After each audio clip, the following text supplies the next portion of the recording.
嗨，大家好，我是于芳，我是建林。我们今天来到民间乡非常美丽的茶园。那我们今天来干嘛呢？你有没有看到这土地？整个巢呢漫步在这个土地当中，而且还有听到鸟的叫声。我们今天来到了生态茶园了，所以我们待会儿就在这边布一个茶席，一起在这边喝茶好了。好哦。嗨，大家好，我是于芳。Hello， 大家好，我是今天特地来喝茶的，我叫马莹。那今天既然在这么好的气氛之下，我们就一起来喝茶吧。建你听说你们家都是做生态茶园的？是。那你们那时候怎么会想要转型做这一块生态茶园？因为我从高中毕业之后，然后开始投入茶的工作。那因为我们家每个人的体质，你也知道，都是比较敏感的，所以呢，我们希望可以做一个比较健康的方式，然后能够用最自然的方式去经营这些茶园。那可能做出来的茶叶，它就可以就是别于以往的茶，它可能给人一种比较养生的一个概念。然后我们刚刚一走进来到这个生态茶园的时候，就觉得哇，两边的杂草都是很惊人的，整个长得都快要到人家的腰部了。那这样，像整个管理上面应该都是蛮辛苦的。光从就是要除草这一块的话，应该就要花很多很多功夫。确实，尤其是那种雨下过，然后又出太阳，哇，可能刚除完一排，我们可能又要接着又从那一端又开始继续又要再重来。可能那整个生态茶园管理这么费时又费工，你们怎么还会想要继续坚持下去？其实虽然是很辛苦，不过其实有时候如果换一个角度去想的时候，如果我们真的是为了一个健康而去施行的一些这么就是对人体也好，然后对自然的环境能够达到一个很平衡的状态，不管是对人对生物，其实它都有一定非常好的帮助。那如果你是可以换着这个方向去想，就是你不是为了只是自己的健康，然后你也为了大家的健康去施行的话，其实有时候它就会变成说是一种动力一样。那生态茶园在管理上面感觉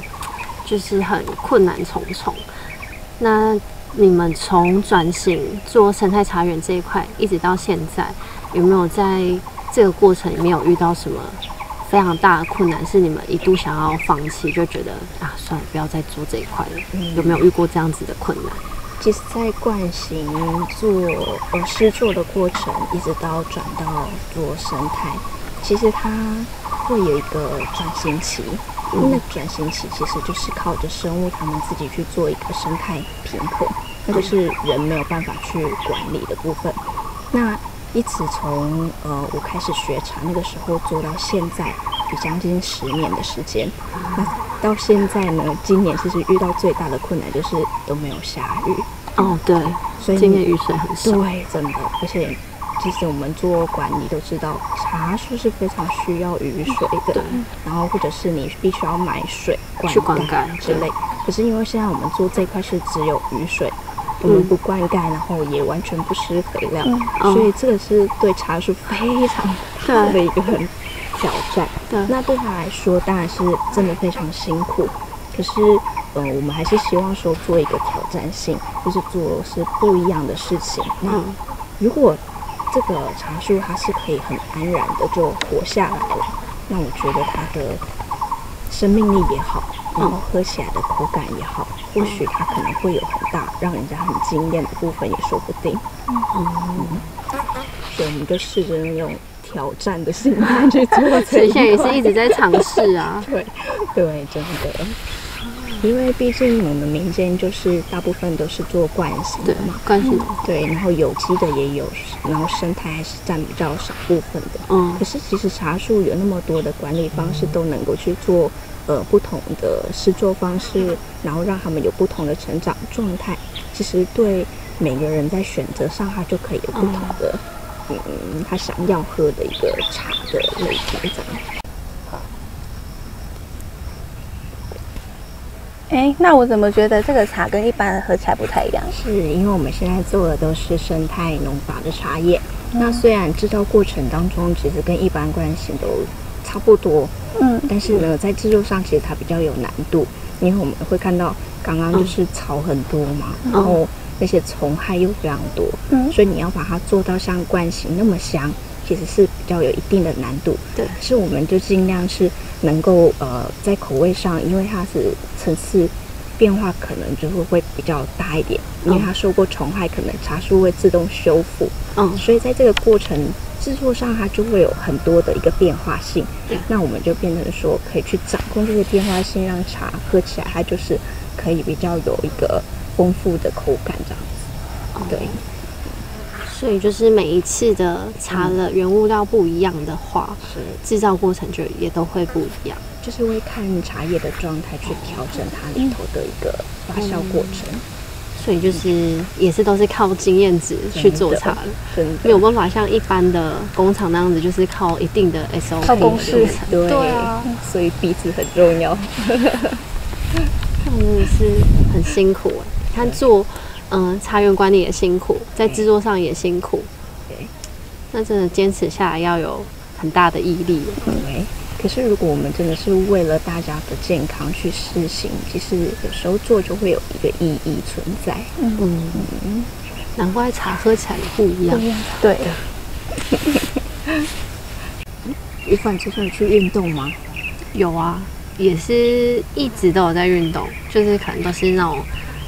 自己的小训练那样子，都在家里运动。而且我们这边乡下附近就有茶园啊、山啊什么的，所以运动其实还蛮享受的。是，对。那你有没有印象当中最深刻的一场比赛？其实我运动就是很爱去报一些什么马拉松啊、三铁啊之类的。然后从之前到现在，印象比较深、比较有趣的，可能就是比了7个小时的三铁。7个小时，对，就是因为那一场是比较长距离的，它是总公里数是113公里，对，所以就耗时的时间比较长。虽然跟我之前跑全马一样7个小时，但全马就是一直在跑，一直在跑。但三铁就是它是有3个运动交杂在一起，可能最前面就是游泳，然后再骑脚踏车，再跑步。所以当中有转换的过程的话，会比较觉得整个运动过程不那么无聊，会比较有趣。对。余芳，那你比那么久，分别距离是多长？游泳的话是游1.8公里，然后脚踏车骑90公里，跑步的话是半马21K， 对，总长差不多是这样。但它中间还是有很多那种什么转换区啊，中间的距离是没有算的。就是那时候跑的觉得很煎熬，跑到怀疑人生。那是什么样的心情要让你继续坚持把它给完成？其实我觉得也是像一个阶段一个阶段。那时候游完泳上来的时候就觉得，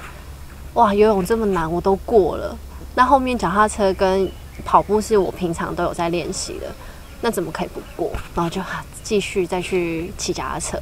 然后脚踏车好不容易90公里骑完回来，就觉得哇，脚踏车这么远的距离我都骑完了，那等一下21K 应该也可以跑得完吧？然后就继续跑，然后可能跑到大概17公里的时候，是有一度就觉得脚很痛啊，好热哦，然后什么就是各个地方的毛病都来了，就觉得其实只剩下5公里而已，然后在家里跑5公里的时间差不多半个小时，就觉得再撑半个小时就到了，不然就是前功尽弃也太没面子，就是爱面子，就觉得都比了这么多人知道我来比113，那就觉得那就撑下去，对，咬牙撑下去，然后最后冲过终点的时候，就是他那个终点线会有主持人，因为我们都有号码布嘛，他就会喊着就是欢迎台湾来的连余芳，然后什么的，就冲过终点就觉得哇，好荣耀哦，我就马上帮你披那个奖牌啊，披毛巾啊，就觉得这坚持是值得，而且至少你没有辜负你这么长久以来的练习，就是完成整个赛程。但是就觉得比1次就够了。之后可能就是还是会转回就是比515，就是比较短距离的。对。可是我很好奇，那当下就是你冲过那个终点站，那个当下头脑里面冒出的是什么？冲过去的时候，其实头脑蛮空白的，就跑过去之后，就是一脸是其实还蛮茫然的，就觉得哇完成了，然后就也没有像别人就是会哭啊还是怎样的，就会觉得哦终于比完了，终于，然后就想要去好好的喝个饮料，然后其实是我都是比较后知后觉型的，我都已经过了一天，回到家里，然后坐在桌上整理我的那些运动的东西的时候，才想到。哇，113呢，就是113公里，就是正常人可能就觉得哇那么长，我才不想要做这件事情。我以前也没有想过说我有办法有这个毅力可以去完成这一件事情，但做完之后就觉得哇这么长的距离，这么难的运动我都做到，那可能其他的事情我在做的当下可能会觉得很辛苦，但是最后完成的时候都会觉得一切都是值得的，至少中间有这个过程的经验，对，是一段很棒的一个过程。对，但是辛苦是值得啊，至少身体变得很健康。而且会比较正向吗？会觉得会比较有什么过不去？对，没什么过不去，就比较正能量吧。就反正就像不开心的事情，像流汗一样嘛，流出来了就好了，汗擦一擦就没事。就干了，你又是新的一个人，这样就没有什么好过不去，也蛮好的。那宇芳，你们家都是开工厂的嘛？然后四季春又是我们产量里面又是比较高的，然后你们家一定也有种四季春。那我想说，你们现在的施种方式是用什么样的方式呢？我们大部分都是做惯性农法，然后像我们家，因为主要是茶厂的经营，所以我们觉得大部分都是做在茶叶的精致部分。然后像前置的茶园管理的话，其实我们都是跟茶农做契作的配合，但是在契作配合上面，就是会有很严格的去管控他们的农业用药，不管是在施茶农药，它的安全期，假如它安全期可能7天，我们就会拉到可能14天之后再去做采收，确保它的那个农药已经挥散的差不多之后，才去做采收。然后像在采收前，我们也都会去巡视茶园。就是看附近啊有没有一些姜啊，其他的农作户可能会有空飘的问题，就是也要去避免掉空飘的农药问题的部分。然后像我们去管控他们的施茶的农药的品项，我们都会要求他们就是要到兴农或者是汇光这种政府管控的农药所去购买农药，因为他们在购买农药的同时，农药所他们都会有实名的登记，对，就是以确保说以后我们这一批茶制作出来，可能真的有什么很不幸运的问题出现的时候，我们可以直接到最源头去追溯这一支为什么会发生这个问题，就是有一个源头可以去做追溯。对，所以其实茶是很安全的，就是如果你前面的控管你是可以很了若指掌。然后后续又没有什么太大的一个严重缺失，其实是它是比任何的植物来讲，对啊，吃蔬菜啦、水果啊，它都来得安全，还要更安全。但是就是我们人可以做的有限，所以基本上我们把我们可以控制的事情管控好。然后，如果真的发生一些就是不必要的事情的话，我们也可以有能力去掌控说，它的最初就是到底哪边发生了什么问题，也是可以去做追溯。所以就是一步一步来，把每一件事情都做好比较重要。那于芳，我想要问你，就是民间乡的茶种类这么多，那你们家哪一种茶做最多？我们家做最多就是四季春。然后像四季春的话，其实它生命力非常的旺盛，然后一年的话大概可以采收5次到6次，而且因为它很不怕冷，所以它在冬天就是冬片的时候还可以再多采收1次。然后它其实因为生命力很旺盛，所以它在照顾上面也会比其他的种类还要来得好照顾一些。然后在虫害方面其实也会比较少。对，然后像其实四季春它生长在民间乡的话，那四季春它是全台种植面积最广的茶树种，然后像它四季春栽种面积最广的也是在南投县的民间乡，就是我们现在在的这个地方。它其实民间乡它是位于八卦山山脉的最南端，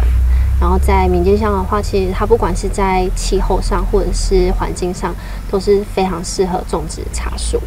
种。然后像这边的土壤啊，其实它一直都是处于很干净的状态，所以因为它土壤很干净，所以种植起来的茶树也